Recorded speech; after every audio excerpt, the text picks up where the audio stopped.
বিশাল এক পাহাড়ের উপরে এক ঈগল বাসা বানিয়েছিল। ঈগলের বাসায় ছিল তার 4টি ডিম।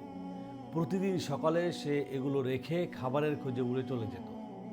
একদিন ঈগল যখন বাসার বাইরে ছিল তখন ভূমিকম্পে গোটা পাহাড় নড়ে উঠল। এতে ঈগলের একটি ডিম বাসা থেকে ছিটকে পড়ে গেল। গড়াতে গড়াতে সেই ডিম এসে পড়ল পাহাড়ের নিচে এক মুরগির বাসার উঠোনে। মুরগি সেই ডিমটিকে নিজের বাসায় নিয়ে এলো, অন্যান্য ডিমের সাথে রাখলো, যত্ন করে তা দিতে থাকলো। একদিন সেই ডিম ফুটে ঈগলের একটি সুন্দর বাচ্চাও বের হলো। মুরগির বাচ্চাদের সাথেই ঈগলের বাচ্চাটি বড় হয়ে উঠতে লাগলো।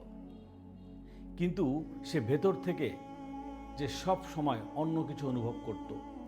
আকাশে একদিন ঈগলের একটা ঝাঁক উড়ে বেড়াতে দেখে সে মুরগিকে বলল, ইস, যদি আমিও তাদের মতো উড়ে বেড়াতে পারতাম।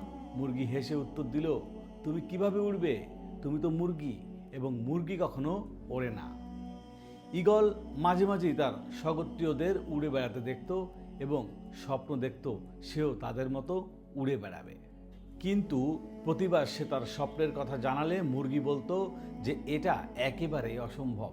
মুরগির এই কথাটি ঈগল বিশ্বাস করতে শিখল এবং তার জীবনটা বাকি মুরগিদের মতোই কাটিয়ে দিল।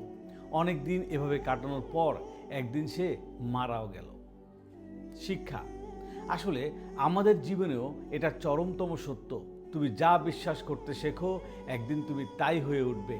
তাই তুমি যদি ঈগলের মতো ওড়ার স্বপ্ন দেখো তবে সেই স্বপ্নকেই অনুসরণ করো। মুরগির কথায় কান দিতে যেও না।